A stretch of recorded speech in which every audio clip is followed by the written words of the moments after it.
bloques opositores que de alguna forma estaban reclamando este debate y oír todas las voces. También tuvimos aquí en la Comisión de Presupuesto la presencia de la Asociación de Bancos, tuvimos la Cámara Argentina de la Construcción, en definitiva, la Bolsa, todos ellos pidieron una solución a este problema y pidieron apoyar este proyecto. Así que vemos realmente un apoyo importante para dar una solución definitiva y sacarnos la mochila que ha significado este juicio que mantuvo a la Argentina fuera de los mercados internacionales durante tantos años.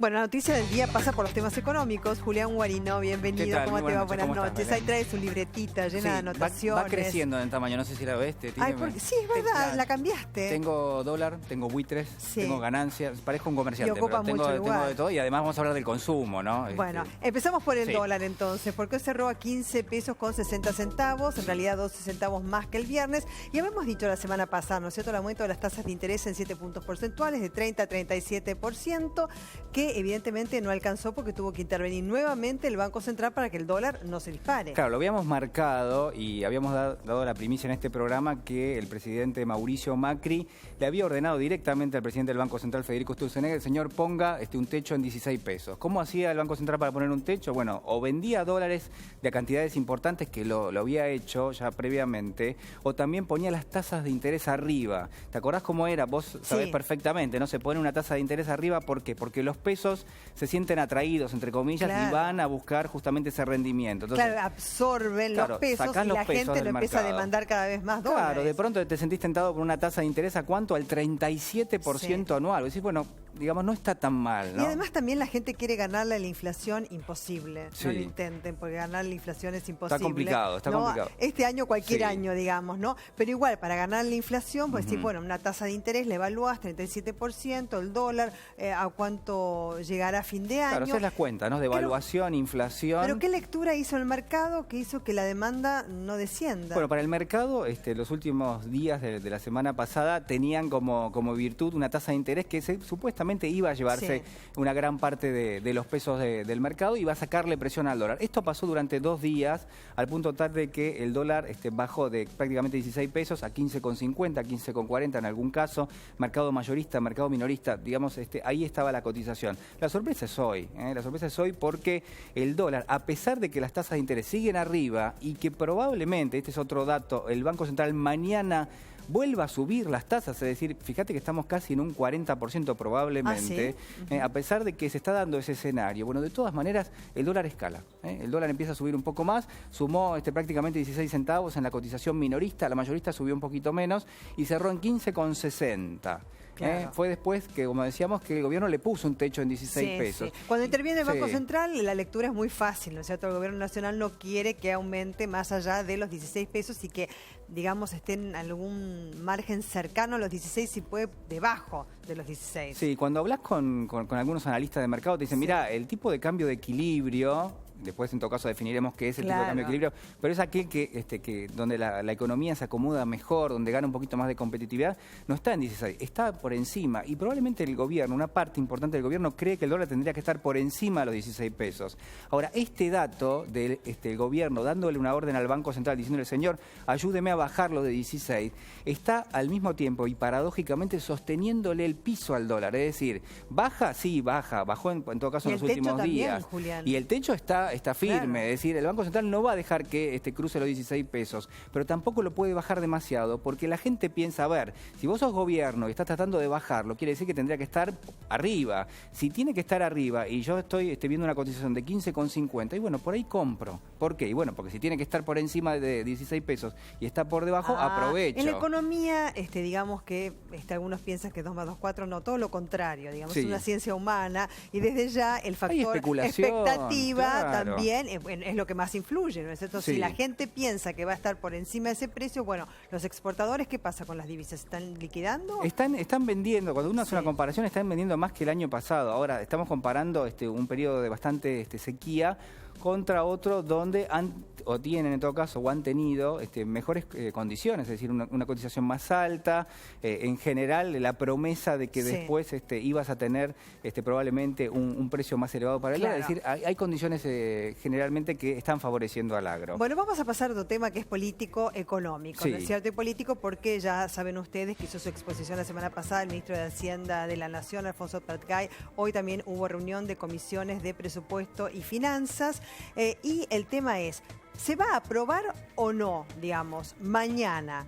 ¿Va a haber un dictamen de comisiones favorable al principio de acuerdo del Gobierno Nacional con los fondos buitres? Bueno, estamos ahí, siguiendo de cerca. Hay quien dice que todavía no, que hay que esperar un poquito, quizás hay que esperar algunos días más. Hay quienes dicen no, pero quizás mañana ya tengamos avanzado el tema. Sí. ¿Qué está pasando en el Congreso? ¿Hay o no un apoyo en función de lo que van a hacer estos acuerdos y la derogación de la Ley Cerrojo y la Ley de Pago Soberano? Quienes de alguna manera están siguiendo las negociaciones dicen, mira, podemos dividir las cámaras en dos porque obviamente son dos cámaras. La Cámara de Diputados, en principio, tendría el gobierno quórum para tratarlo. Tendría incluso la posibilidad de aprobarlo a nivel general, lo que son los acuerdos, pero en particular podría tener algún tipo de tropiezo porque está claro que una parte del Congreso no quiere aprobar tal cual como se está tratando hoy en lo que es el plenario de comisiones, lo que es este principio de acuerdo, sino que quiere ponerle tope, por ejemplo, al endeudamiento. Claro. ¿Cuánto te podés endeudar? Y bueno, por ahora no se ha tratado ese tema. Sí, desde ya. Acá la oposición se divide, ¿no es cierto? Porque como vos bien estableces, el Frente para la Victoria está dividido, ya está quebrado antes de este tratamiento parlamentario, digamos. Acá se pone en juego, ¿no es cierto?, ese quiebre. Y después aparecieron Sergio Massa, del Frente Renovador, y algunos otros también que desde la oposición aparecen como aliados muchas veces del Gobierno Nacional, otras veces como opositores responsables autodenominados tales. Y entonces le dicen, bueno, está bien, a ver, podemos llegar a hacerlo, pero, y empieza con los peros. ¿Cuáles son los peros? Hay muchas condiciones, ¿no? Que ha puesto, por ejemplo, el masismo. El masismo se mueve en la frontera. Siempre dijimos que es una oposición que se mueve en la frontera y en algún caso va capitalizando un poco lo que tiene que ver con estos límites que le pone al gobierno nacional. Uno de esos límites tiene que ver con este tope al endeudamiento. Es decir, no quieren firmar un cheque en blanco, ya lo dijeron, es quizás una de las principales condiciones. Sí, Sergio Massa dijo que es un cheque en blanco. Es un cheque en blanco, entonces no se lo quieren dar, quieren que el gobierno le ponga algún tipo de, yo diría, de cifra teórica a partir del cual podrían endeudarse, pero no le quieren dar directamente un margen mucho más importante. Claro. A esto se suman quienes están, que yo diría, de la vereda de enfrente, el Frente para la Victoria, por ejemplo, que también empieza a tener algún tipo de roce, de cruces, Juan Manuel Abad Medina, con Héctor Recalde, ¿no? Una cámara con la otra. Estaba inclinado, por eso, apoyar, digamos, hay una fractura incipiente. Claro, más que incipiente ya venía de antes, lo que pasa es que lo vamos a ver ahora, bien reflejado, ¿no es cierto? Y en la Cámara de Senadores, pero lo que pasa es que primero entra en diputados. La Cámara de Senadores, que también, digamos, presenta monobloques, un Miguel Pichetto que estaba más bien a favor de aprobar este principio de acuerdo, seguramente tendrá los peros, pero aparece otra cuestión, que es política. Mañana, en Casa Rosada, no con el presidente Macri, pero sí con el ministro del Interior, Rogelio Frigerio, se van a reunir los primeros mandatarios provinciales, que ya lo hicieron en su oportunidad los opositores, que eran 13 primeros mandatarios y representantes de los primeros mandatarios, para decir, nosotros, este tema de la coparticipación, la devolución del 15%, que para nosotros es 16,9%, y no queremos que sea en 5 años en cuotas, queremos que sea menos. Algunos han dicho en 3, por ejemplo. ¿Y a vos te parece bien esa negociación, digamos? Porque hay quien dice, a ver, los gobernadores tendrían que sacar un poquito el pecho y decir, miren, la verdad que esta es una situación que tenemos que discutir, pero que no puede ser moneda de cambio de un condicionamiento para que el país salga o no salga del default técnico. Es decir, tendrían que... ¿Por qué? Porque lo favorece también, porque cuando salís del default técnico, no solo la nación puede emitir deuda, puede ir a buscar recursos, sino también las provincias, también los municipios y también las empresas privadas. Es que depende a quién le preguntes, porque nosotros hacemos debates, algunos que están a favor, digamos, del principio de acuerdo del gobierno nacional, que dicen van a venir más inversiones, va a venir más crédito, y los otros descreen de eso, de que es pagar deuda con endeudamiento, y no lo ven viable. Ahora, ¿cuál podría ser la respuesta del gobierno nacional? ¿A vos te parece que puede llegar a ceder el gobierno nuevamente? Sí, yo creo que puede llegar a ceder en cuanto, por ejemplo, dinero para obras de infraestructura, que es un poco lo que propone el masismo. Te damos la derecha, digamos, con este principio, de acuerdo que firmaste, te damos la derecha con el decreto sobre la coparticipación, pero rediscutamos la coparticipación en general y te damos quizás dinero para obras de infraestructura. Hay algunas fuentes que están diciendo que el gobierno tendría una posición un poquito más dura, ¿no? Como que les diría, en todo caso, a los gobernadores, miren, la realidad es que si esto no sale tal cual como nosotros lo estamos planteando, ustedes se van a exponer mucho, porque nosotros vamos a dejar en evidencia que hay trabas y que las trabas las están poniendo ustedes y que el país no puede salir del default técnico precisamente por sus gobernadores. Entonces, para los gobernadores baja en línea los legisladores, por eso es importante la reunión de mañana. Por eso es importante. Incluso ha trascendido que como el gobierno primero tenía confirmada la participación de los gobernadores peronistas, pero después finalmente vendrían todos a la Casa Rosada, lo recibiría el ministro del Interior Rogelio Frigerio, pero no se descarta que puede llegar a estar Mauricio Macri. La habían postergado, o había un principio de postergación para el día jueves. Vamos a ver si se hace mañana o si finalmente termina el jueves, porque hay que esperarlo, hay que esperar a los otros gobernadores. Claro. Para terminar, Mario Blecher, ¿no es cierto? Y Javier González Fraga, expresidente del Banco Central, Blecher también asesor de Scioli. Hablaron hoy. Que fue, González Fraga también asesor del radicalismo, digamos, le dieron el aval, pero le dieron el aval al principio de acuerdo del gobierno nacional. Y después también Daniel Marx, que fue un negociador, ¿no es cierto?, de la deuda, también avaló el principio de acuerdo. Sí, en ese sentido hubo algunas voces que plantearon, sobre todo desde la izquierda, también algunos referentes de la economía, vinculado más a lo que es la heterodoxia, es decir, a un cuidado. Sí, Ramal, por ejemplo, se puso, claro. ¿Qué dijeron? Bueno, la verdad es que no queremos entrar en un ciclo de nuevo endeudamiento. Y siempre dijimos, yo te lo he mencionado, que un poco la sospecha que hay sobre la posibilidad de que Argentina vuelva a endeudarse en los mercados financieros internacionales está o radica en todo caso en la utilización que se hizo de eso hace algunos años González atrás. Fraga dijo pagarle 7,5% promedio, ¿no es cierto?, de interés por la emisión de 15.000 millones de dólares en bonos para pagar a 5, 10, 15 años. Bueno, es algo que hay que evaluar. ¿Pasamos a la otra placa? Vámonos porque nos vamos a ganancias. Hay mucha gente que... ¿Qué va a pasar con esto? Hay mucho inconformismo Julián, con este tema, María Belén. A ver, ¿a vos te parece que está bien esos 30.000 pesos de mínimo no imponible? No, a mí me parece que debiese haber escalas en base, digamos, a ese decreto del Poder Ejecutivo. Pero el Poder Ejecutivo, a través del discurso de Mauricio Macri, dijo, bueno, hagan presentación de proyectos. ¿Pero subirías el mínimo no imponible a 45, a 50, a 60.000 pesos? Lo subiría, pero hay que también tener en cuenta lo que deja de recaudar el fisco y cómo lo compensa. Bueno, a la gente no le importa eso. A la gente le importa pagar menos impuestos, te lo cuento. Desde mi bolsillo a mí tampoco. No, por eso te lo pregunto. Porque a ver, ¿cuál es un poco la intención de...? Pero vos me preguntaste, digamos, desde el lado, si sos... ¿Desde qué lado me preguntaste? No, te pregunto desde el lado de lo que van a plantear en el Congreso. Carrió dijo 47.000 pesos. Por eso, digamos, en el Congreso lo que quieren hacer es esto. Sindicatos y algunos referentes de la oposición política quieren marcarle el pulso al gobierno. ¿Qué quieren decirle? Señores, 30.000 pesos es poco para mínimo no imponible. Hay que ponerlo cerca de 60.000 pesos. Y están trabajando en esa idea, tratando de unificar criterios. ¿Quién es, Julián? Bueno, está Elisa Carrió, que es yo te diría que es una de las personas a las que hay que seguir cerca. Ella ya dijo 47.000. Por eso. Pero también está Sergio Massa, que yo diría que es el proyecto que hay que seguir más en detalle, porque pero Massa, viste que va para la eliminación del impuesto a las ganancias gradualmente. Así es, pero bueno, probablemente haya un proyecto intermedio en este caso. Hay más de 100 proyectos en el Congreso para modificar ganancias. ¿Cómo lo unificarían, Julián? Bueno, ese es el trabajo que están llevando adelante. ¿Y vos tenés en la libretita? Yo tengo algunas cosas, por ejemplo, ¿qué piden? Piden que los jubilados no paguen ganancias.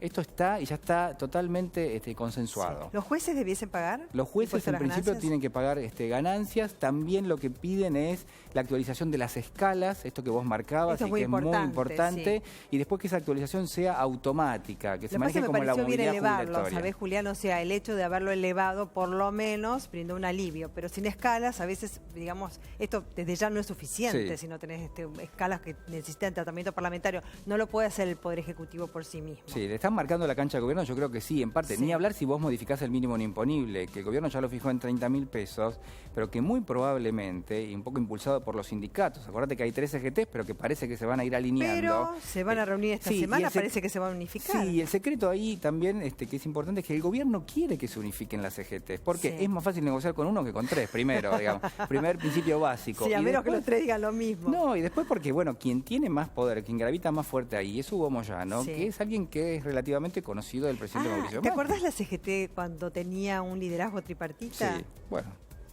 En este ¿Estoy caso, dando la idea? No. No, yo creo que ahora está... Bueno, cuando uno hace las consultas ahí en la órbita de las CGT, lo que te dicen, vamos a tratar de nombrar a un nuevo titular para la CGT, ni Moyano, ni Barrio Nuevo, ni Caló.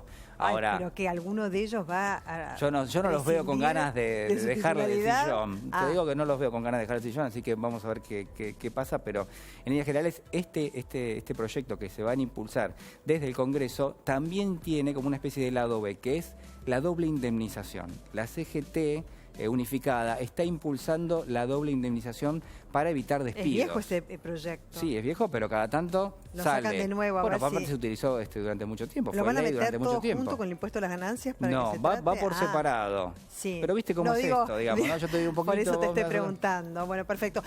Les digo, por supuesto, que se pueden comunicar con nosotros a través de las redes sociales de C5N, @C5N, mi Twitter personal, @MBelenAramburu, para poder leer más rápidamente los tweets, y en nuestro programa que tiene el nombre de un hashtag que es numeral la noticia del día. Te escucho. Bueno, vamos a hablar de consumo. ¿Cómo no? Que es preocupante. Lo habíamos adelantado porque, obviamente, cuando uno mira los datos de la economía, podés anticiparte de alguna manera a una retracción en este tipo de variable. El consumo es importante porque tracciona actividad económica. Claro. Es decir, en la Argentina es muy importante al punto tal de que si a vos se te cae el consumo, después te cae la producción. Entonces, la CAME informó en un informe que es valioso porque, bueno, primero porque nos empieza a dar cifras que hasta ahora quizás no tenías tan claras. Bueno, ahora empezamos a tener algunas cifras de un retroceso en el primer bimestre de este año con respecto al mismo periodo del año previo. ¿Cuánto retrocede? 4,5%, pero 3,8% si comparás también lo que son cantidades, que es muy importante porque vos podés, con los precios y la inflación, podés confundirte un poco. Pero cuando te dicen, mira, demandaste, no sé, 100 sachets de yogures menos, o 100, 100 kilos de bananas menos, ya ahí no tenés ningún tipo de problema en la comparación porque realmente hay una caída en la cantidad demandada. Entonces, esta comparación que se hace de un bimestre a otro bimestre del año previo te sirve para comparar justamente dónde está ajustando la gente. Primero, que hay un ajuste. Segundo, que lo está haciendo la gente. Y tercero, en qué rubro se está ajustando. Claro. Y si te parece, repasamos un poquito lo que son los rubros. Pasa en indumentaria, pasa en lo que tiene que ver con artículos deportivos. Por ejemplo, fíjate, la caída del 6,6% en artículos deportivos. Ahora vamos a empezar a ver otras cifras también, pero lo que vas a notar es que esto pertenece a una canasta, no digo una canasta básica, pero una canasta relativamente normal de cualquier familia. Y los retrocesos son en todos los ámbitos. En algún caso, fíjate, electrodomésticos, 6,1%. Bastante, y eso que te elabora 12. Sí, ¿no? Bueno, ahí eso se está discutiendo. ¿Qué pasa con los precios de los electrodomésticos? ¿Subieron? Bueno, tiene una referencia en dólares. Acuérdate cuando hablábamos de la devaluación. Claro. Bueno, tiene una referencia, si no toda, al menos una parte. Hace tiempo que no compro, por eso te pregunto. Tenés que cambiar la licuadora. Voy a ir a caminar, cuando voy a hacer las compras de alimentos para mi casa, voy a chusmear un poco los precios. Mañana voy a ir. Está caro. Sí.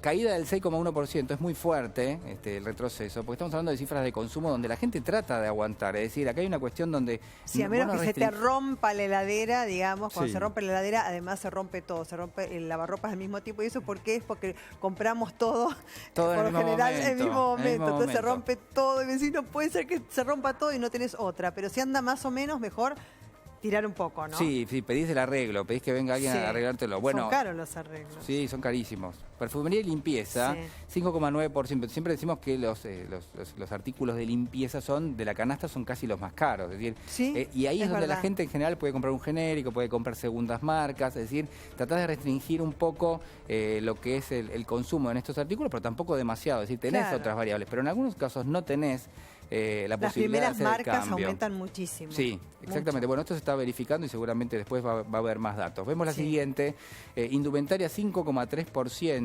Tiene que ver acá también hay algo de estacionalidad, es decir, obviamente hay sectores o rubros que tienen menor impacto y otros que tienen mayor impacto. Ahora vamos a ver seguramente lo que son los artículos de colegio, los artículos escolares, juguetes y librería. Claro. Acá está, fíjate, la caída es del 2,9%. Vos tenés chicos, Yo tengo 3, así que te imaginas que voy a un mayorista. ¿De qué edades? 3, 8 y 12. O sea, 8 y 12 ya están en el colegio. No, la de 3 también, ¿eh? Bueno, la media salita, turno. digamos, pero ella no tiene tantas cosas. No, pero bueno, todo, mochilas de princesa, mochilas de esto. ¿Cuánto se te incrementó vos que sos economista y yo te calculo entre 30 y 35%. Mi mujer maneja las finanzas en casa. Yo no toco dinero. Bueno, dicen acá los que van a debatir. ¿Qué? ¿Tienen algún problema? Después me lo No, cuentan. las mujeres manejan fantásticamente bien las finanzas. Te voy a poner a debatir a vos. Hay que manejar el presupuesto de la casa, ¿no? Pero cuidamos más que ustedes, que por ahí se tienta con alguna cosita y traen algo de más. Sí, bueno, los chicos siempre quieren personajes. Sí. Eso vale el doble. Claro. O sea, un personaje, una licencia es mucho más cara. Bueno, sí. 2,9. ¿Por qué? Bueno, porque obviamente la gente, las familias en general tienen que afrontar el gasto del inicio de clases y no podés restringir tanto, ¿no? Pero en general lo que se ve es una retracción en el consumo y esto es lo más preocupante, ¿no? Sí, alimentos y bebidas, 3,8%. Es decir, una familia que tiene ingresos básicos, que tiene ingresos mínimos, trata de restringir todo, menos los alimentos, que es prácticamente el primer consumo que hace. Claro, además lo que no podés dejar de consumir, no podés dejar de hacerlo, digamos. Claro. No podés dejar de comprar leche, no podés comprar carne, digamos. O sea, restringirías un poco la frecuencia. Así es. Si no es carne, es pollo, pero si te aumenta la carne, te aumenta el pollo porque aumenta la demanda del pollo y así estamos, ¿no? Claro, ¿tenés alguna posibilidad de hacer algún cambio? Yo te diría que sí, pero son menores. Pero es relativo. Y además, bueno, nosotros lo hemos dicho, ¿no es cierto? El índice de precios al consumidor en enero del 4,1%, en febrero del 4,2%. Estamos hablando de índices porcentuales que llevarían la inflación quizás al 30 o al 40%. Sí, anual. Me parece que ahora en la mesa de debate vas a tener más datos por ahí de lo que va de marzo, que también son preocupantes, según he visto, donde realmente el piso, yo te diría que está entre 3,5 y 4% para marzo, es muy alto. Y sobre todo lo que quiero decir con respecto a esto es lo siguiente: las familias cuando empiecen a pagar la suba de tarifas, que están en eso ahora, por lo menos lo que son los servicios de energía eléctrica, pero que después va a cambiar y después va a ser del gas. Y el gas dice que lo están postergando, que sería entre el 200 y 700%, pero es una cuestión política por la que postergan, no técnica. Es un tema de momentum. Claro, ¿viste cómo dicen los mercados? El momentum, no es el momentum, no aumentemos. Claro, pero en algún momento sí va a venir. Yo creo que ahí tienen ganas, lo están evaluando. Pero el dato más preocupante ahí es el transporte, porque vos consumís un poco más de gas, sabés que lo vas a consumir y que vas a gastar más y sacás el dinero y lo pagás. Vamos a suponer que lo podés hacer. Consumís más luz, más energía eléctrica y también, de alguna manera, afrontás un mayor consumo y de alguna forma también lo respaldás con un mayor desembolso. Después en el debate voy a preguntar cuánto cayó, digamos, la producción o cuánto cayó el consumo con respecto a este aumento de tarifas. Ahora, fíjate, la lógica del transporte es distinta a la del gas y la del servicio de energía eléctrica, porque el que más consume transporte no es aquel que está más favorecido, digamos, por el contexto, es aquel que vive más lejos del centro de trabajo. Entonces tiene que pagar más transporte y si vos le aumentás, realmente es una carga muy fuerte. Por eso algunos países de alguna manera subsidian el transporte, por más que no tengas subsidios en energía, sí lo tenés en el transporte. Vos sabés que estaba leyendo hoy algunas apreciaciones respecto de algunos que trabajan, unos funcionarios del Ministerio de Energía. No me refiero a algunos específicamente, sino a algunos que lo rodean. Me parece una lectura equivocada que hicieron, que la gente no se quejó sobre el aumento de las tarifas, que no bajó tanto el consumo. Eso es una lectura equivocada. Yo creo que la gente se quejó de las tarifas, lo que pasa es que en algún punto digamos, la vida continúa y de alguna manera también había cierta conciencia de que las tarifas estaban realmente muy atrasadas.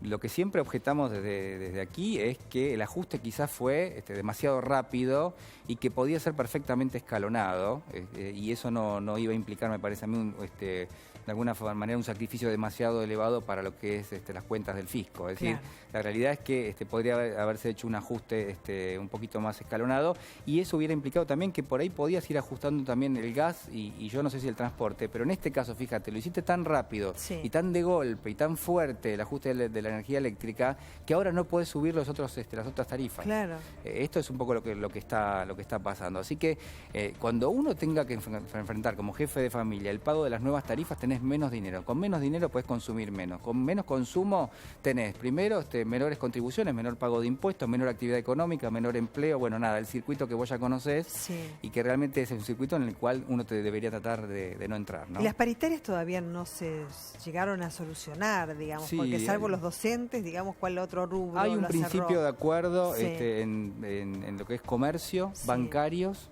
y el dato... Sí, metalúrgicos también es mata. El dato significativo ahí es que están desdobladas, es decir, que están cerrando por 6 meses, 7 meses aproximadamente. Y abiertas durante el año. Y abiertas y que después puedan renegociar. Este es el dato porque lo que están observando es mucha inflación. Perfecto, muchas gracias, Julián. Es siempre un placer hablar con Julián. Bueno, vamos a presentar la mesa, que hay varios invitados. ¿Cómo les va a todos ustedes? ¿Bien? Bueno, nos nombra a todos. Vicente Lourenço, vocero del CAM, Héctor Polino, Consumidores Libres, Mariano Kestelboines, economista, ya va a estar acá conmigo, Silvana Alonso, abogada de consumidores, Víctor de Fera, que es Marolio, dueño de Maxi Consumo, Miguel Calvete, presidente de Federación de Supermercados y Asociaciones Chinas. Bueno, tengan ustedes muy buenas noches. ¿Cuál es la situación de cada uno de los sectores de ustedes? A ver, comencemos por Miguel, con los supermercados chinos. Bueno, puntualmente la problemática de los supermercados, no solo los supermercados chinos, sino todas las bocas de proximidad en general, de las pequeñas superficies, un poco como recién decían, la caída del consumo en este último trimestre se está notando. Hay caídas de productos de consumo masivo, para dar un ejemplo, el caso de, por ejemplo, la leche fluida en sachet, cayó 2,2%, y creo que es el producto emblemático de consumo masivo de la mesa familiar. Y como eso, bueno, muchos más productos, ¿no? Encontramos un promedio entre 4 y 6% de caída de lo que es canasta básica alimentaria. ¿4 y 6%? ¿En qué periodo? En el último trimestre.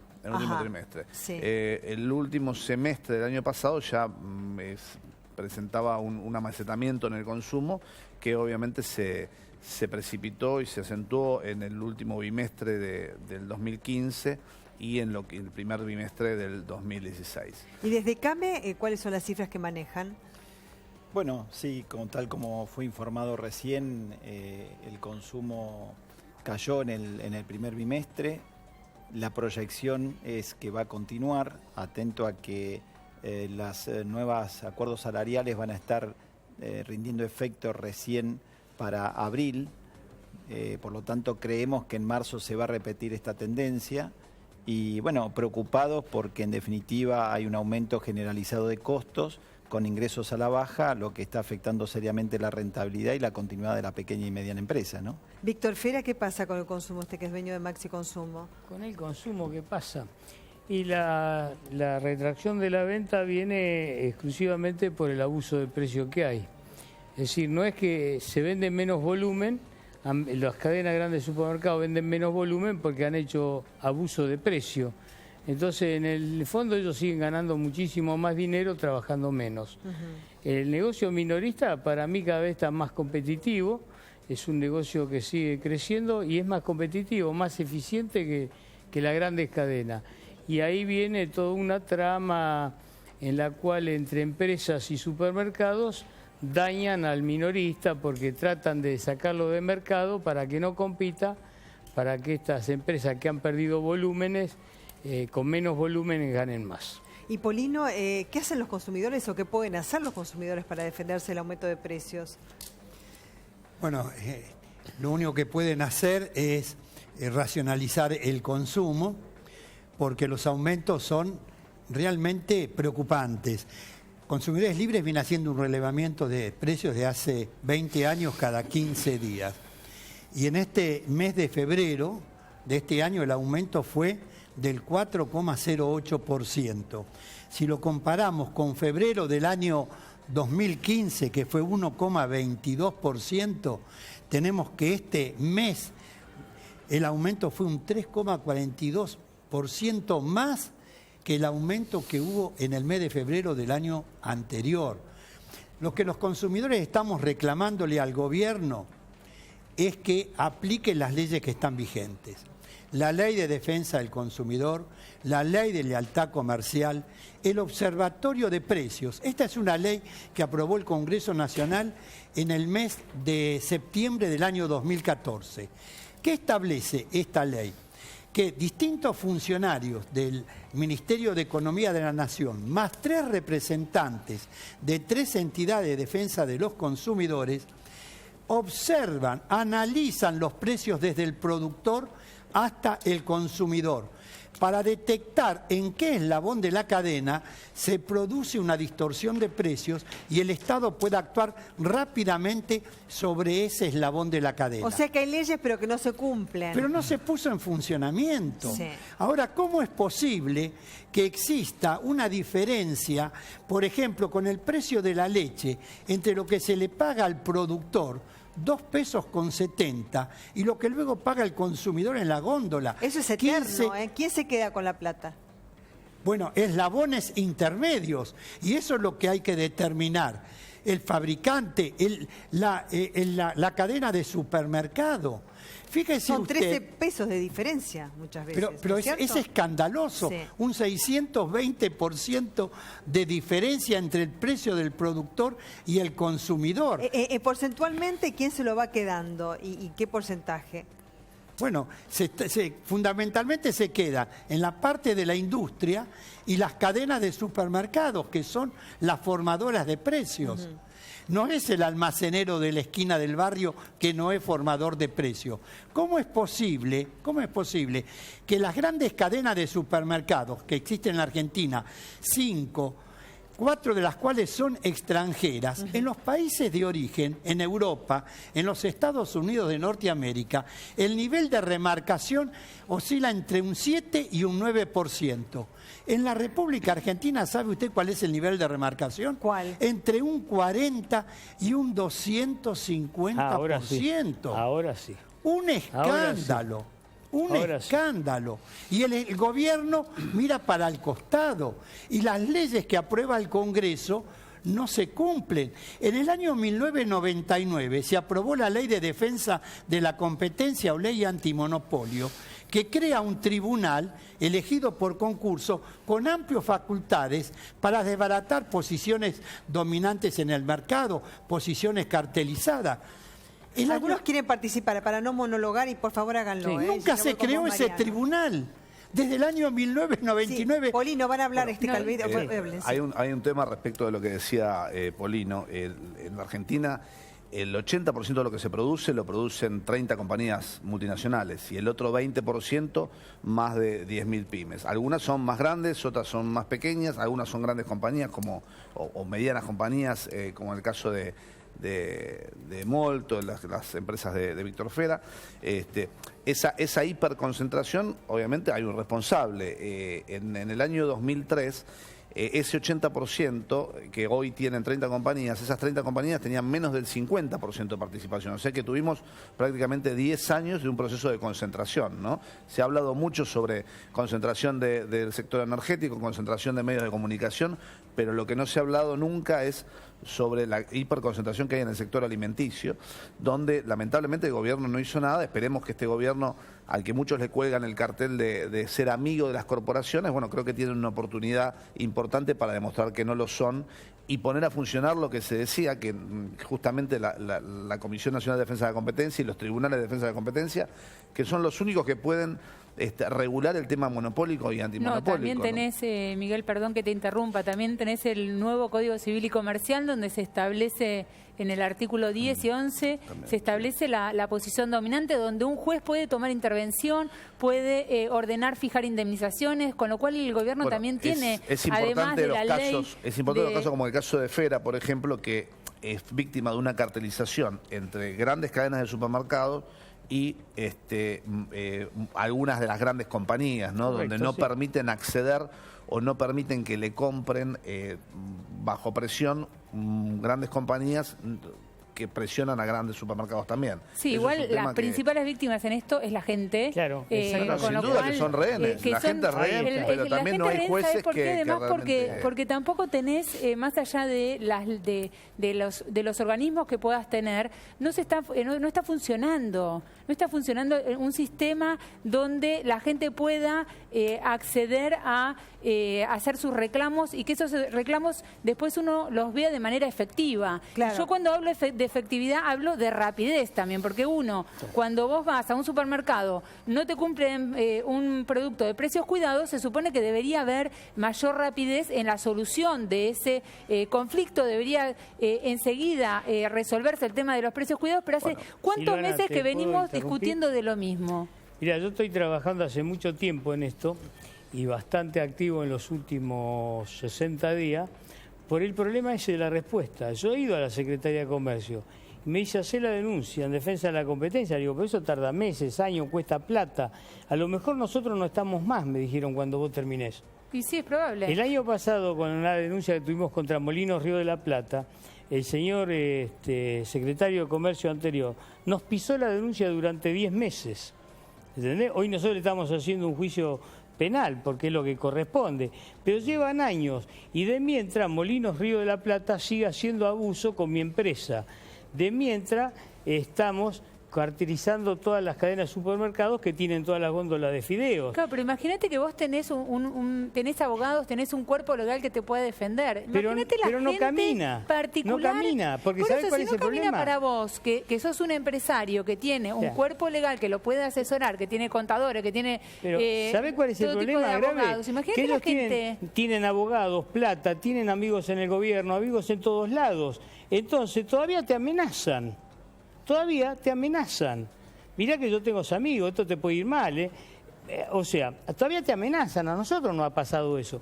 Entonces, el problema está en donde vos decías de los precios, todo esto. La cadena de supermercados se ha quedado con la ganancia del país. Claro. El país lo está manejando hoy los supermercados. Y eso hay que tener conciencia de lo que nos está pasando. A ver, Mariano, que es economista, ¿qué visión tenés? Sí.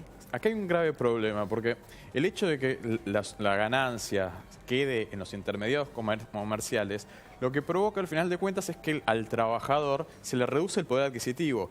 Y los salarios en la Argentina triplican, medidos en dólares, a los salarios, por ejemplo, de Brasil o de México. Entonces, parece como que el asalariado tiene que pagar la diferencia por tener salarios tan altos y con una devaluación se deberían bajar los salarios, cuando en realidad no es el trabajador que tiene un alto salario medido en dólares que puede comprar, porque su poder adquisitivo es igual o está en unas condiciones muy malas, igual que los países vecinos, que Brasil, que México. Entonces, el problema acá es que estos grandes grupos de poder, de supermercados, grupos financieros también, y grandes empresas alimenticias y de otros sectores, lo que hacen es que con sus enormes ganancias que las fugan al exterior, lo que van provocando es una pérdida de sustentabilidad, de competitividad de la economía argentina, producto de estos sectores. Entonces, me parece que en este contexto lo que se debería aplicar son políticas económicas que redistribuyan ingresos de estos grandes sectores ganadores, supermercados, grupos financieros, por ejemplo, grandes empresas de la alimentación, hacia los pequeños y medianos productores, y de esa forma, vía esa transferencia de ingresos, que los pequeños y medianos productores deban invertir esa transferencia de ingresos. Y para eso el Estado, en lugar de abrirse de la economía, debe regular más conociendo cómo funciona cada una de las cadenas de valor. En una sociedad bien organizada tiene que haber un equilibrio entre el Estado, el mercado y la sociedad. Si el Estado se retira y deja todo librado al libre juego del mercado, cuando hay un mercado tan concentrado como en la República Argentina, no hay competencia. Y entonces el mercado, esas grandes empresas, se imponen a la sociedad. Destruyen el poder de compra de la inmensa mayoría de la sociedad. El Estado tiene que cumplir un papel y el Estado no puede retirarse y ser un observador imparcial del libre juego de la oferta y la demanda, porque cuando hay concentración no hay libre juego de la oferta y la demanda. ¿Qué está haciendo bien y qué está haciendo mal el gobierno en relación con el consumo? ¿Qué está haciendo bien y qué está haciendo mal? ¿Quieren ver algo de competencia, como dice Polino? Algo pero fenomenal. Nosotros estábamos en precios cuidados. Sí. Teníamos 21 productos. La compra de esos 21 productos, si la cámara se puede acercar, no sé si puede, daba 294 pesos. Esto comprando en un almacén de barrio. Déjelo más derechito para la cámara. En un almacencito de barrio, en un almacén, en un autoservicio. Sí. Daba 294 pesos la compra. Sí. Como a nosotros nos sacaron de precios cuidados, entonces los supermercados no tienen obligación de comprarnos. El supermercado, el minorista, el público consumidor, va a un supermercado. Entonces cambia esos productos por otras marcas y otros productos. Y esto da 531 pesos la compra de eso. 294 contra 531. Acá está el ticket de la firma Carrefour. Vamos a decir una cosa, no la vamos a nombrar si quiere. A ver. Sí, a ver. No. ¿Qué? Solamente una pequeña aclaración. Sí. Una pequeña aclaración. Claramente esto que están diciendo mis colegas está concentrado en el rubro de alimentos y bebidas. que es lo que este redireccionamiento del consumo en un momento de crisis hacia alimentos y bebidas y estar atrapado en este esquema, es lo que está provocando el resto de la caída de los rubros. Claro. Que no estuvieron mencionando, indumentaria, calzado, es decir, la gente posterga un consumo, dice, bueno, hoy, este año no me cambio los zapatos, no me compro un traje nuevo, con tal de seguir comprando esta canasta básica. Correcto. Por eso, si usted ve en las góndolas de los grandes hipermercados, los sectores de textil, están todos vacíos, porque la realidad es que ya la gente no pasa ni por ahí. Lamentablemente tampoco pasa por los comercios y es lo que está generando esta caída generalizada de todos los rubros. Esta concentración se da también en el sector farmacéutico, hay muchos sectores donde se da esto, ¿no? Lo que pasa es que, claro, la vidriera principal justamente es el alimento de todos los días, ¿no?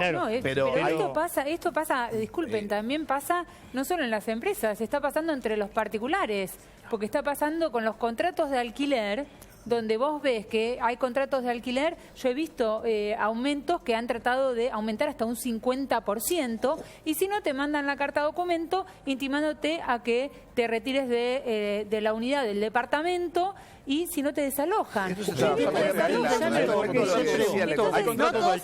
preguntó qué estaba haciendo bien y qué estaba haciendo mal el gobierno. No me contestó nadie. Por ejemplo, está haciendo muy mal cuando en el mundo baja el precio del petróleo de 130, 140 dólares el barril a 40, 30, 28 dólares, cuando en el mundo los combustibles bajan a la mitad.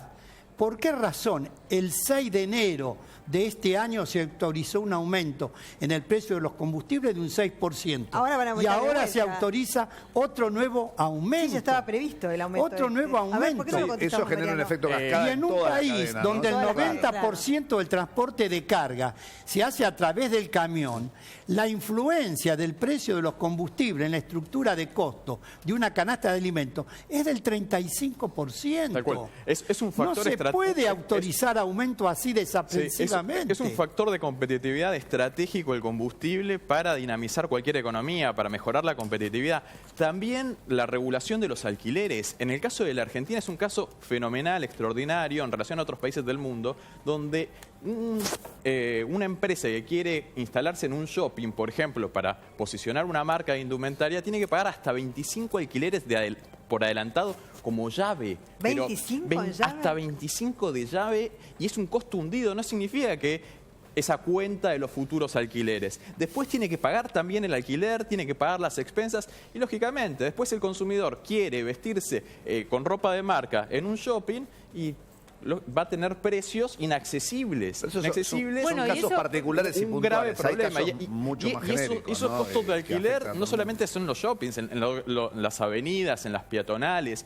Y eso va generando que el costo de vida en la Argentina, medido en dólares, sea muy, muy alto. Entonces, acá lo que hace falta es una política de redistribución de ingresos que apunte fundamentalmente a mejorar la competitividad de la economía argentina. Miguel, que decías que... Hay un tema, independientemente del tema de los shopping, es un caso puntual. Pero vamos a lo general. Hace unos días estuvimos con el ministro, con Héctor justamente, estuvimos con el ministro Aranguren. ¿Con quién estuviste? Con el ministro Aranguren, el ministro de Energía. Sí, pero con alguien más que con Héctor Polino y otro Polino, grupo, sí, justamente planteando la problemática del aumento de este 300/400, 500% de la electricidad, tanto en el uso doméstico como en el uso comercial y de la pequeña y mediana industria. La composición del costo de un pequeño local de 300 metros, en el caso de un supermercado o un autoservicio, en esa composición de ese costo la luz tiene una incidencia entre el 5 y el 8%. Si se triplica el costo de la luz, pasa prácticamente a valer lo mismo que sale un alquiler, el alquiler de la locación. Obviamente se tiene que trasladar al precio de góndola. En el caso de una pyme es todavía mucho más grave. ¿Por qué? Porque una pequeña empresa que tenga un balancín y 10 empleados, una empresa metalúrgica o una empresa de plástico que tenga 2 inyectoras, la incidencia es entre el 11 y el 23% del costo. Si se triplica, muchas de estas empresas, no solo, en algunos casos podrán pasarlo, trasladarlo al costo, pero muchas de ellas van a cerrar. Entonces, acá el gran problema, que era lo que planteábamos en Aranguren, es pedir justamente una factura, es decir, que se cobre un escalonamiento, que no sea tan abrupto el aumento, porque si no se va a trasladar de forma justamente muy violenta al consumidor, por un lado. Y por otro lado, aquellas industrias, pymes que tengan menos de 20 empleados, que también entren en este esquema de exenciones con una tarifa escalonada social. ¿Y qué dijo Aranguren? En principio tomó nota de esto, dijo que, que estamos a tiempo de hacer correcciones, esperemos, quedaron algunas reuniones pendientes, sí, esperemos que se hagan estas correcciones. Hay lugares, por ejemplo, donde no llega la red de gas natural, donde la gente utiliza mucho más artefactos eléctricos, donde también hay que considerarlo con el tema de tarifa social. Y esto se traslada a todo, no solo el tema del combustible, es el tema, todo esto se traslada. ¿Por qué? Porque estamos viendo el problema de una forma celularizada. Decimos, bueno, estamos importando 11, 12 mil millones de dólares de energía. Bueno, con esto ahora importamos 7.000 y nos ahorramos 4.000. Esto afecta a muchísimas empresas que con la devaluación pudieron, en muchos casos, pymes, hay una empresa, por ejemplo, en Matanza, de sillas, que fabrica muebles de oficina, que exportaba a países limítrofes. Con la devaluación volvió a ser competitiva. Ahora con esto dejó de ser nuevamente competitiva, todo en el lapso de 30 días. Polino, ¿usted le dijo a Aranguren esto que me está diciendo a mí, del petróleo, del aumento de la nafta? Sí, le dijimos eso, y también le dijimos que tienen que sacar una resolución, el ENRE, indemnizando a los usuarios por los daños y perjuicios ocasionados por los cortes. Y se comprometió a sacar esa resolución. Hasta el día de hoy no ha salido. Y además, las empresas no son las pobres empresas que estuvieron recibiendo una tarifa muy baja de los usuarios. Porque ¿a dónde fueron a parar los 340.000 millones de pesos que destinó el gobierno nacional desde el año 2007 hasta el año 2015 en concepto de subsidios a la energía eléctrica, a las empresas generadoras, transportistas y distribuidoras? Los usuarios pagaron una tarifa baja, pero las empresas fueron resarcidas con los subsidios del Estado y estaban obligadas a prestar un servicio de buena calidad. Ahora resulta que las inversiones de la empresa para hacer un servicio de buena calidad lo tienen que financiar los usuarios con aumentos de tarifa. Esto no se da en ningún lugar del mundo. Las empresas tienen que hacer las inversiones y luego los usuarios pagar una tarifa justa en relación a la calidad del servicio prestado. Con respecto a eso de las indemnizaciones, la realidad es que en otros años se han aplicado multas y se han dispuesto indemnizaciones a los usuarios. Lo que pasa Pero no es una indemnización, es un resarcimiento. Sí, un resarcimiento. Lo que pasa es que muchas veces no llega. O porque no se cumple, o porque te apelan. Porque van a la justicia. Van a la justicia y entonces demoran años. En un laberinto administrativo. Claro, entra todo. Entonces a la persona no le llega. Y entonces cuando vos decís, bueno, utilizo otra vía, no espero a que el ENRE disponga por una resolución, una indemnización, y vas vos por la vía judicial, demoras años para que un juez te pueda decir si te vamos a indemnizar con determinada cantidad de dinero. Quizás estás litigando en un juicio 4 o 5 años. Eso también debería cambiar y deberían ser periodos más cortos para cuando los reclamos, estamos hablando de reclamos mucho más chicos de personas particulares. No puede ser que la justicia no esté dividida entre un fuero de bajo monto vos vas al mismo juzgado para una quiebra de una multinacional que para un reclamo de la luz. Eso no puede existir. Yo le voy a dar un dato que los va a asombrar a todos. A ver. ¿Sabe a quiénes han designado en el ENRE para controlar a las empresas eléctricas Edenor y Edesur? A un señor que trabajó, el ingeniero Ricardo Soricano, que trabajó en cargos gerenciales de Edesur desde septiembre de 1992 hasta agosto del año 2010. Y al contador Juan Garade, que trabajó 11 años como director de planificación, control y regulación de Edesur, desde el año 2001 al año 2012. Antes fue gerente de planificación, control y regulación de Edesur desde 1992 a 1995. Ahora, estas dos personas están en el ENRE a controlar a Edenor y Edesur. ¿Los condiciona, Mariano? Me parece que para nada. Yo, conociendo profesionalmente colegas que han pasado a la administración pública, siendo antes trabajando en el sector privado, siempre tu anterior jefe te condiciona. Siempre hay vínculos y condicionamientos. Es muy difícil que este tipo de relaciones perversas que se van generando por cambiarte de mostrador, porque las relaciones con el sector privado las mantienen. Eso es muy problemático. Y volviendo a la anterior cuestión de la pérdida de poder adquisitivo de los trabajadores, un momento. La pérdida de poder adquisitivo de los trabajadores, hay un buen proyecto del gobierno de quitar el IVA a los productos de la canasta básica, sí, a los alimentos. Pero ese proyecto hay que agilizarlo, hay que sacarlo ya urgente, por decreto de necesidad de urgencia. Ahí sí va una compensación, sobre todo para los sectores más vulnerables, que con el aumento de los precios de la canasta básica vienen perdiendo poder adquisitivo de forma fenomenal. Si bien el proyecto todavía no está identificado ni siquiera cuáles son los productos básicos, sería un alivio, una devolución del IVA, que en muchos casos, aún los productos de la canasta básica, son del 21% el IVA que está recargado ahí. Hoy tiene una devolución si pagan con tarjeta de débito del 5%. Ahí sería muy positivo, sí, para el consumidor, para que sea expeditivo, que lo devuelvan más rápido. Para que sea expeditivo no puede ir por la vía legislativa. Claro. Polino acaba de decir a quién pusieron a controlar para la energía. Sí. ¿Y a quién pusieron para controlar a los supermercados? ¿A quién? A los empleados de Carrefour. A la familia de la Anónima. A Brown, a Miguel Brown, que es el secretario de Comercio. Decía, quería hacer nombre, pero ¿a quién pusieron para controlar a los supermercados? ¿A quién pusieron? La verdad que es una locura pensar eso. Yo hablando con el ministro de Economía le dije un día, pero pusimos al lobo a cuidar las gallinas. ¿Y aquí yo no estoy diciendo, perdón, porque hay un tema, ¿no? Creo que, independientemente de lo que decían que puede estar o no condicionado, creo que hay muchos profesionales que esto es como el fútbol. Hoy juegan para un equipo, mañana para otro. Y no por me sacaron de precio cuidado a las 24 horas. Esto es como...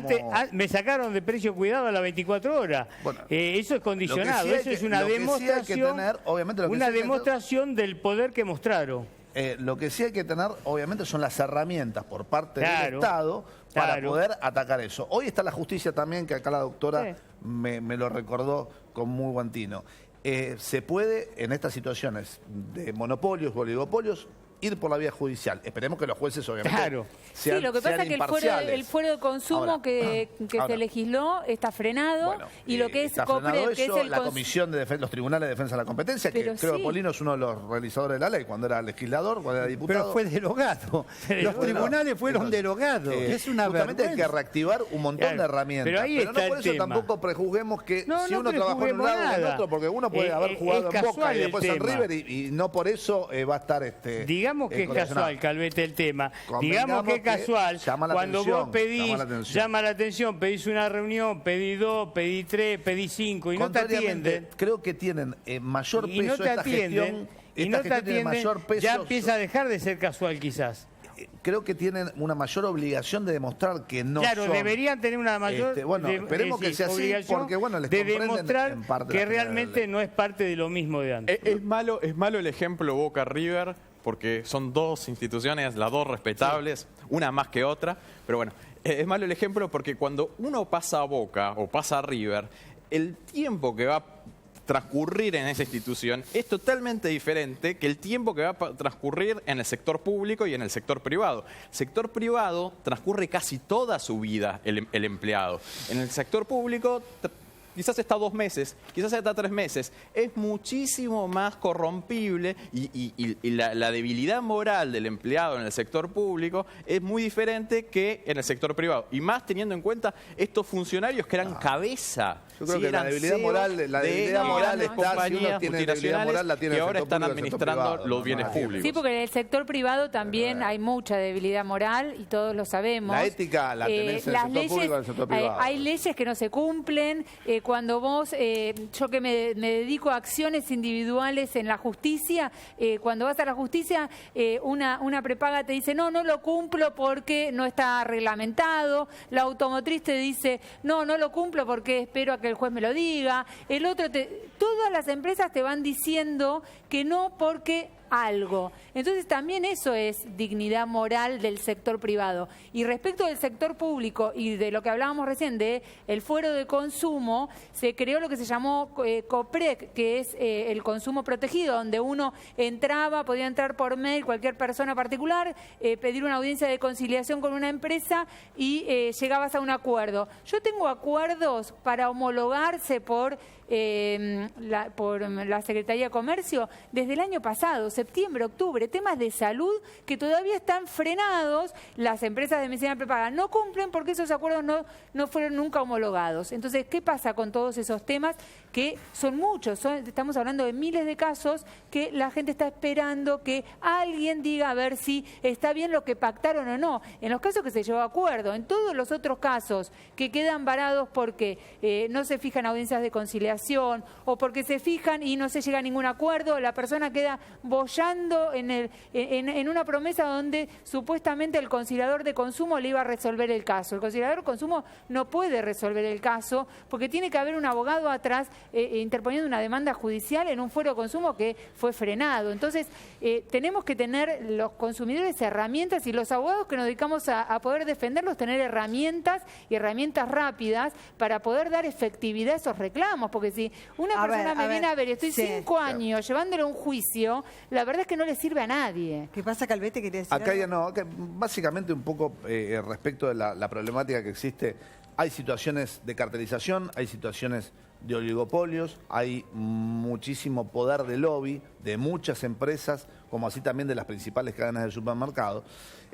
Pero independientemente de eso, creo que hay que activar las herramientas que el Estado brinda para eso, y el Estado, y no es responsabilidad de este gobierno, porque tiene menos de 3 meses, pero sí en los últimos 20 años, de hecho en el año 99 se sancionó la ley de defensa de la competencia, y todavía estamos en veremos, o sea que hay una responsabilidad también de la clase política.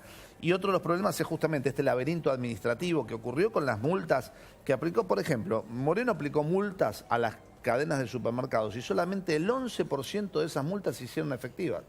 ¿Por qué? Porque justamente entran en un laberinto administrativo y obviamente a las grandes compañías o las grandes cadenas de supermercados les prefieren justamente que los multen, pero seguir abusando de su Pero posición ahora las dominante. multas tienen que primero pagarla y después recurrirla. Pero la después de modificación cuánto tiempo pasó que hizo en el año 2014. Imagínense en esto ustedes, con estas multas que no llegan nunca y 40 millones de habitantes que están pagando 30-40% más.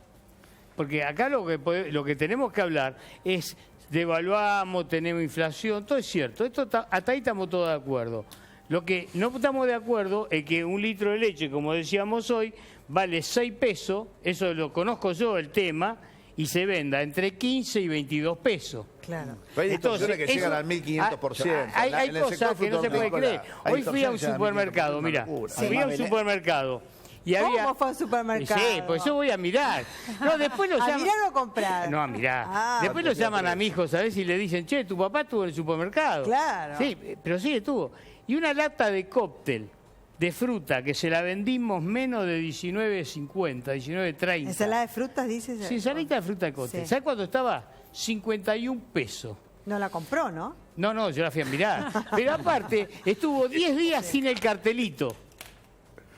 ¿Cuáles son los principales reclamos que tienen Otras para... marcas 60 pesos. Sí, Bueno, para con el pero gobierno. ¿entendés? ¿Cuáles son los principales? Sí, no habló nada. El de cambio Sí, no me habló. Vicente no me habló Lourenço. nada. Sí, ya sé, Lourenço no habló nada.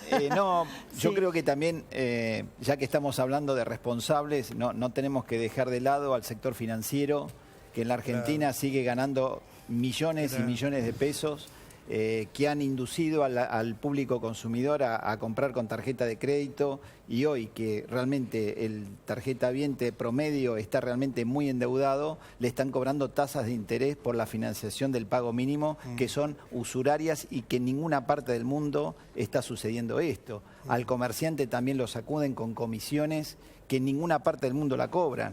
Por ejemplo, una transferencia bancaria que es gratuita hasta 50.000 pesos, por el solo hecho a nosotros, por vender con tarjeta de débito, que es una transferencia de una cuenta a la otra, nos están cobrando el 1,5%. Hay muchísimos impuestos distorsivos y comisiones distorsivas, ¿no? El impuesto al cheque. La realidad es que hoy el sector financiero tendría que también acompañar este esfuerzo de todos los argentinos, también ajustando sus propios costos y reduciendo sus precios de venta. Uno que es usuario de una cuenta corriente es prisionero de lo que le están cobrando por renovar la tarjeta, por mantenimiento de cuenta y el por si pasa, que nos cobran cualquier cosa. Y la realidad es que hoy tener una cuenta bancaria es ya casi una obligación, porque todos los argentinos tenemos que estar bancarizados por nuestro sistema impositivo. Hoy, a través de este sistema, el sistema financiero gana fortuna y hay una transferencia de fondos del sector productivo al sector financiero como nunca la hubo.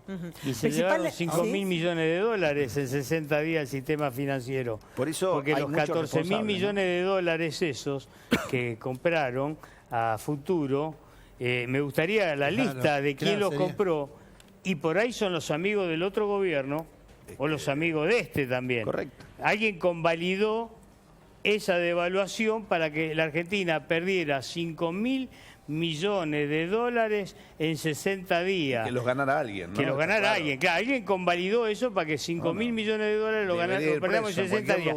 Y ahora fíjate, la deuda externa que nosotros tenemos, después de 20 años, 30 que no la pagamos, vamos a pagar 5.000 millones de dólares de diferencia, o 6. Yo no entiendo de economía, lo único que aprendí en mi vida fue a sumar y a restar. Sí, y de ahí no está sumando todo lo que le cobran de más, todos los cargos indebidos que hay a la gente, ¿no? Ni hablemos. Porque Entonces, ahí hay muchísimo. Todo lo que, ese es el tema donde tendríamos que estar centralizado, y vas a ver que a lo mejor no necesitamos pedir plata, a lo mejor tenemos que poner todos los argentinos un poquito de plata y administrarla bien para que la Argentina empiece a funcionar. Para eso hay que tener confianza. Pero la confianza el señor Macri la tuvo desde el primer día y todavía la tiene. Lo que pasa que me parece, y lo tengo que decir porque no puedo dejar de decirlo, él querrá hacer las cosas bien. Hay que ver si sus amigos, los amigos de él que vienen acá, que lo quieren mucho, que lo abrazan y que le dicen vos sos el campeón, si realmente los quieren ayudar o lo quieren hundir. Eso pasa con precio, eso pasa con las finanzas y eso pasa con un montón de cosas. O no quieren o no saben, pero tiene mucha gente que no puede estar en el lugar que está porque no está preparada para estar ahí. Está preparada para una empresa propietaria de ellos que digan yo vengo a hacer negocio y hacerle negocios a mis amigos. Nada más. Pero Macri no es el responsable de esto. Trata de hacer las cosas muy bien, estoy convencido. Y el día que dentro de 60 días o 90 días no esté convencido de eso, voy a decir, Macri no estaba en eso. Muy bien, eso lo tomo como un pedido al gobierno. Vamos con Yo creo que lo que tenemos que reclamar ahora, que ese anuncio que hizo el presidente de la República en la inauguración de las sesiones ordinarias del Congreso, la cumpla, enviando cuanto antes el proyecto al Congreso Nacional, porque de acuerdo a la Constitución Nacional lo tiene que tratar el Congreso.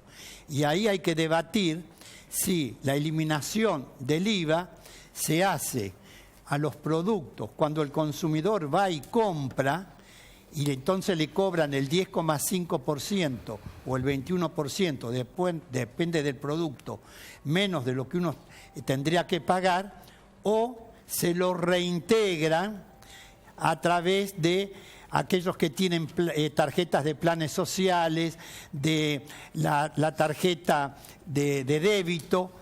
El problema va a estar, y ahí hay que hacer funcionar la cabeza, cómo se resuelve el problema para los que están en el mercado informal, para los trabajadores que no tienen trabajo, que no tienen tarjeta. ¿Cómo se hace para que no se le cobre el IVA a esas personas o se le devuelva? Sí, hay un tema... con conclusiones porque estamos terminando el tema este. Esto es muy importante. Lo más importante que rescato de todo esto es que me parece que tiene que haber una decisión política de colaborar con la gente.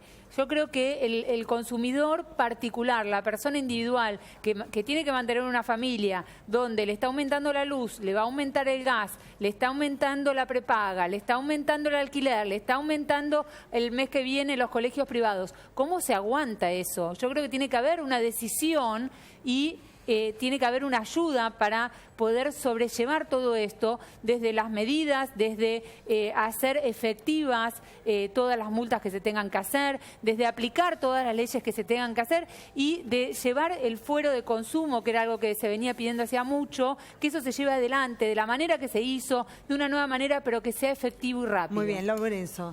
No, que nosotros estamos realmente preocupados por los índices de inflación que se están dando, cómo está repercutiendo en la actividad y instamos a que la solución no sea, por ejemplo, abrir la importación en forma indiscriminada como forma de combatir los aumentos de precio, porque ya sabemos hacia dónde va. Estamos confiados, somos optimistas y además sabemos que el presidente Macri dijo que iba a cuidar el empleo de los argentinos y no hay otra forma de cuidar el empleo que cuidando la industria nacional, protegiéndola. Sí. Así que creemos que entre todos los argentinos debemos encontrar la ecuación para resolver este problema, pero no volver a viejas recetas que tan mal nos fue. Calvete. Bueno, no quiero pecar de antidemocrático, estando Polino, que es del Partido Socialista, y un exdiputado de toda la vida. Pero bueno, respecto del tema de la quita del IVA o de justamente la baja del IVA en los alimentos, hay que ser muy cuidadoso. ¿Por qué? Porque primero que tienen que ser alimentos de canasta básica y segundo que los beneficiarios tienen que ser aquellos que se determinó en una primera instancia. Es decir, jubilados, pensionados, titulares de planes sociales, monotributistas de la escala más baja. Y la forma más expeditiva de hacerlo es no a través del Congreso, sino puntualmente que se reintegre el IVA a aquellos tenedores de la tarjeta. Está la tarjeta Argenta, hay distintos medios de pago que el ANSES los dispone y aparte el ANSES sabe quién es quién en esto y ya hay un padrón como para aplicarlo en muy pocos días, sin necesidad de que esto pase por el Congreso, que directamente se reintegre como un subsidio directo al consumidor. Esto lo hemos planteado, creo que es la forma más directa y más efectiva de hacerlo. Y por otro lado, y Fera, que es productor de muchos productos, de un portfolio muy importante de productos, tanto de Marolio como de Maxi Consumo, hay muchos insumos de canasta básica que no necesariamente en un 100% van a los sectores más carenciados. De 100 kilos de harina que se producen, solamente entre 30 y 37% van a los sectores más carenciados. El resto va a la exportación o va a distintos mercados o submercados. Esto se presta justamente para que muchas corporaciones hagan algún tratamiento espurio o algún tratamiento turbio respecto de esta bonificación. Eso hay que tener mucho cuidado y bueno, en esto... Yo pienso que... No, se terminó el debate. ¿Se terminó el debate? ¿No tenemos un minuto? Sí, Bueno, no puedo. Ya está. Mariano. Lo último, me parece que hoy los dos problemas más graves que tiene la economía son la inflación y el crecimiento del desempleo. La inflación y también el desempleo, pero fundamentalmente la inflación se puede combatir de dos formas. Por un lado, como lo está haciendo este gobierno, fijándole techo a las paritarias, no dando el bono de fin de año, limitando los incrementos salariales, o sea, conteniendo la demanda, reduciendo el consumo. Pero también se puede combatir el problema inflacionario estimulando la producción, locura, ¿no? Aumentando la oferta y fundamentalmente la oferta nacional, no solamente la oferta externa que debería actuar como complemento de la oferta nacional, sino estimulando la producción, estimulando las cadenas de valor de forma tal de ir generando puestos de trabajo y un desarrollo productivo y puestos formales de trabajo y de mayor calidad. Gracias, Mariano. Gracias a todos. Hacemos una pausa, ya volvemos.